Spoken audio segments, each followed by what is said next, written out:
Today's topic is very special because everyone can pretty much relate. Overthinking is a topic that when it is mentioned in a room, everyone is listening. We are all fighting that battle and everyone is looking for a solution. I hope this video would help you find at least a little bit of solution or an added solution to the one that you already have.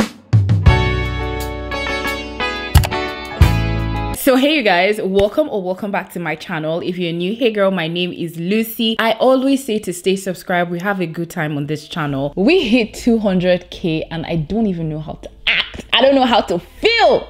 Oh my god. I just want to say you guys are the best. You guys are amazing, and thank you guys so much for the love, the support. I love you guys so much. I can't wait for greater things to happen for you and I both, okay, on this channel especially. Today we're speaking on overthinking, and overthinking for me personally is such a sensitive and huge topic because I used to be a huge, horrible overthinker. Right now I still overthink because I feel like overthinking is a part of everyone's life. It's something that you cannot shake off even when you know better. You still have moments in your life where you overthink. So overthinking is normal. It's part of us as human beings, but we just need to know how to control it because it can do a lot of harm in your life. Overthinking can do a lot of damage to your brain. It can do a lot of damage to your thinking, your mindset, your way of life, your life in general. I'm only sitting here having this conversation with you because I'm at a point in my life where I recognize overthinking in different situations, and that's usually the first step to controlling your overthinking habits. When it was bad for me, I didn't even know how to label it as overthinking. A majority of us fall into that category where we are overthinking, but we don't know that we're overthinking. The first thing I had to understand when it came to my overthinking problem is the problem is really the problem. Someone said this to me, I think 4 years ago, when I had a situation presented in front of me, and I tell you, I was thinking about that situation in 120 scenarios, and every scenario in my head was bad. I was talking to someone about the situation and he looked at me and said, the problem isn't the problem. The actual problem right now is the problem you have made in your head to be the problem. And I was like, what does that even mean? I kept thinking about it, and then I was like, I don't think you understand this, that. And then he says, hold on, Lucy, this is the problem. I get it, but this problem that you're talking about isn't the same thing as what the actual problem is. This is something that is completely isolated from what you're going through right now, and I think you don't understand that. And that actually made a shift in my head. I was just like, am I creating more problems for myself? And 99% of the time you are. Granted, you do have a problem. No one is taking that away from you. But the amount of harm, hurt, and pain you feel from that problem is all in your head. You created it from your thoughts, from your imaginations, from your what ifs. So whatever it is you have facing you right in front of you, yes, it's something to tackle, but you have created something even bigger to compete with that. So you have completely pushed what the actual problem is to the side, and you're battling a whole different thing internally. And if you think about it, sometimes you might have a little issue, like let's say you're going through a breakup, you're spiraling, your thoughts are spiraling. The reason why you're not able to heal from that breakup is because you are imagining things are not actually there. He is not reacting the way that you expect him to react in the breakup. So you see him out, he's having a good time, he's partying, he just seems fine. And in your head, you're like, oh, he never loved me. There was actually somebody else there. He has found somebody new. Life without me seems better for him. He might be suffering, but you wouldn't know that. You're not even meant to know that. Maybe he doesn't want you to know that. But in your head, you have created all these reasons why you think he's having a good time, where in reality, he might be masking. It's not easy for you to let go of that situation because you think you are the problem. You have built this false narrative in your head that you are not lovable, he was stuck with you, or you were too much for him to handle, or you think you're so easily replaced. That's the reason why you're not able to get out of that situation or get over that situation, because you're creating more thoughts in your head. You're overthinking the situation. So I say all of this to say most of the troubles that you're facing because of that problem isn't necessarily because of the problem, but the thoughts that you have about the problem and how you perceive things, how you're perceiving that problem. It's only a small part that actually really comes from that problem that initially started all this overthinking. Majority of it is in your head, in your thoughts, and in how you perceive things. Second aspect of overthinking that I had to really open my head and put in this detail is never overthinking myself into self-rejection. What this means is, you know how you feel when you're about to speak to a new friend, for instance, or how you feel when you're about to send a risky email or a risky text message, or how you feel when you're about to apply for a new role or a new opportunity. Just pretty much when you're about to do something that scares you or something that you feel is huge. You know, the thoughts you get, the one that is like, oh my God, am I even worthy of it? Or if I send this text, how would I look? I hope you guys can't hear that, because I don't know why fireworks are going off, because I'm not sure we have anything special on a Saturday in Budapest, but I hope you guys cannot hear that. Feeling you get like, oh, if I send this text, what if he perceives me this way? Or what if she thinks this about me? You have all these thoughts about a move you're about to make, about an action you're about to make, a step you're about to make. You know, all these thoughts you create in your head. What if it goes south? What if I apply for this job and I get rejected? What if I go for this interview and I'm not good enough? What if I look stupid? What if this email sounds dumb? What if you what if yourself, overthink yourself into self-rejection, into actually not going forward with that thing, or actually putting yourself down in that situation. We create this shield around ourselves just to protect us from the outcome that we have created in our heads. We fear it so much. We overthink it so much. What if I'm not good enough? What if I'm not a good mother? What if I'm not a good wife? What if I'm not a good career person? What if I don't have enough experience? I've had a situation like this where they liked what I had to put on the table. They liked my work. They liked everything that was on my paper, on my CV. But what was scaring me was when I would actually, meet them in person, like have this meeting, I'm not able to deliver the way I have delivered previously or in paper. I just wanted my reality to meet their expectation. Basically, I wanted it to be clean. They've seen your work, Lucy. They invited you for a reason. They like what you do. So what makes you think you can't deliver on the same level and on the same capacity as you did previously? I would just think myself into being like, oh, I did this before for XYZ company. Stakeholders really enjoyed this. They liked my work.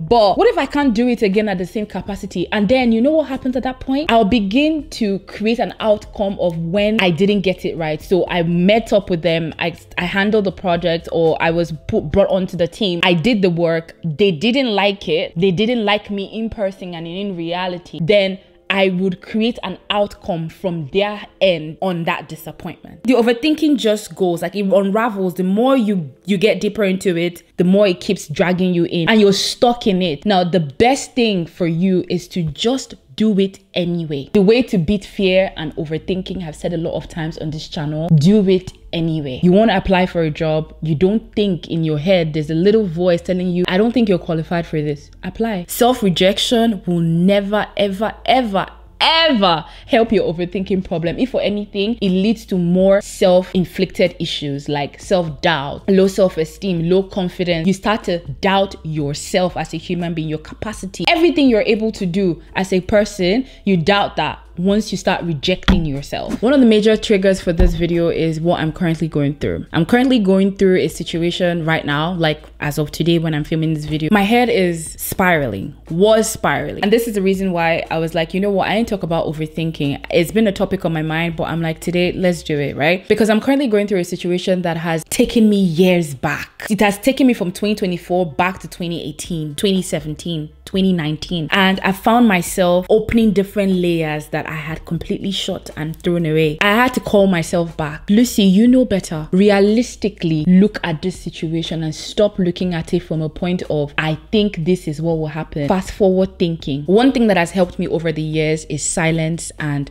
taking time to myself. When I talk about silence, I speak about silence in every aspect of your life. You guys know that I love silence and isolation so much, right? Most problems are not solved with more thinking. You need to understand that, first of all. All the time I have been successful with my overthinking and putting my overthinking at bay is when I sought for clear answers, real straightforward answers in silent and in clear mind. Every time you see yourself opening different layers, running into this fast forward thinking, trying to get ahead, you find yourself in one box or another box, and the more you get into those boxes, you get deeper. Take a step back, take some quiet time, look at the situation exactly for what it is with a clear mind, be very logical. One of the major reasons why we overthink is because we emotionally look into situations. If you've experienced that situation before and it went a certain way the last time, doesn't mean it's going to go the same way this time. Emotions are dug up when you overthink, and it could be different types of emotions in that situation. The best thing you can do for yourself is to sit in silence and look at the situation you're facing for what it is at this current time. Be logical. You can't keep saying, oh, it's comparable to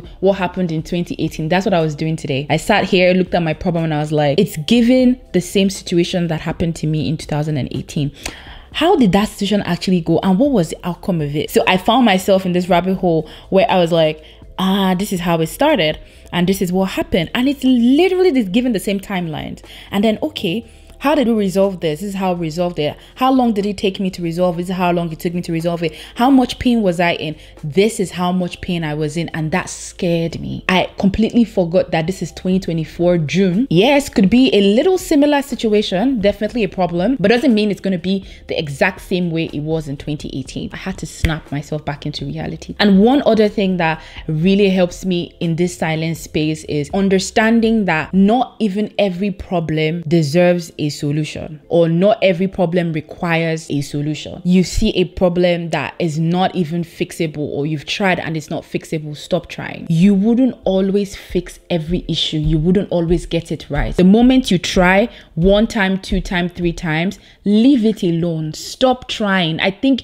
you trying and you failing is the reason why you can't stop, because you feel like it must be a big problem for you to not have the solution to it, while in reality it's just not your problem to fix. It's someone else's mess. Why are you trying to inherit it? Or it's just not meant to be fixed. It's probably not even a problem enough to be fixed. The next 2 things, they go hand in hand for me when it comes to dealing with my overthinking problem, or how I deal with my overthinking problem, especially today. Today really opened my eyes to how much growth I have done in my life, how much I have worked on myself, and how much I'm also willing to work on myself, how much I'm even able to listen to myself, especially at times like this, because at the end of the day, no matter how aware and no matter how much work I've done on myself, things will always arise. It is life. I will still have issues. The same issues I dealt with years ago will still resurface in one way or the other, but doesn't make it the same issue. I've always known this, that going back to fix a problem that happened in the past doesn't pave way for the future. You need to focus on now, which will pave way for the future. The past is in the past, and you should leave it in the past. So when you start to overthink situations, stop drawing from your past experiences, PTSD, which obviously does trigger different emotions, insecurities, fear, anything, right? Focus on now, the issue at hand now, right? Find that fact in the now, which is what I call fact checking. Check your facts in what you're going through at the moment. A, B, C is A, B, C. It is not Z, Y, C. I'm not adding an additional full stop to that. Do your numbers. 1 + 1 is 2, 2 + 2 is 4. Stop making up things. Your mind will always create scenarios. You will always create thoughts. Before you accept those thoughts, make sure you're fact checking the thoughts. Okay, yeah, this thought is creeping into my head. My brain is creating scenarios like, is it real? How feasible is this to even happen? Thinking about the situation, and I've thought about the craziest things that I didn't even think were crazy until this afternoon. And I'm just like, how is that even possible to happen? Yesterday, I was literally bawling my eyes and crying about the situation. And today, I'm just like, that's not even possible. Emotions fill up our heart and our head so much that we think about the wildest things in those moments. This afternoon, I'm just like, if 1 + 1 is 2, how is Jane supposed to jump from a skyscraper and land in Dubai? I'm like, how is that even possible? Fact checking is important. Before you accept any thought, just make sure that you're double checking with yourself. Like, is this even real? The last thing that has given me a whole lot of perspective is acceptance. Accepting a situation for what it is. Accepting that problem for what it is. Fact remains that no amount of anxiety, the one that you feel right now, will change the future, will change the present, or change your past, right? You just need to accept whatever it is that you're going through for what it is at that time. It'll give you a lot of peace. I'm at this point right now this evening where I have done all my thinking and reflection from the morning up until I started filming my first and second video, because this is my 3rd video for the day. I'm at peace, even with the outcome, even with not even having the answer, because quite frankly, I don't have the answer right now to what I'm going through. I don't have control over the situation. Honestly, there is really nothing I can do. I can't change it. it, and accepting that has given me a lot of peace. And I think even when things unfold in the coming days or in the coming weeks or coming months, I'd have more of a clear mind or a clear headspace to deal with it as it comes. There might even be a solution waiting in the corner to happen when I finally get there with this clear head I have. But right now, I'm at peace. Accept the uncertainty. Accept the problem, accept the situation, accept the fact that you're not able to control the situation. It's okay for you to not be the problem solver in this situation. Let it go and find peace. Now, I hope this video helps you. I hope you at least have a little bit of an insight into understanding overthinking, especially in your life, and how to control it. Let me know your thoughts in the comment section below. Follow me on my socials, which are linked below, Instagram and TikTok. Thank you guys so much for the love and the support on this channel, and I will see you in my next one. Bye. Those of you that are listening in your car, at your job, you at home, I don't care where you at. Turn this up right now, because we're about to go in. Hey, so everybody say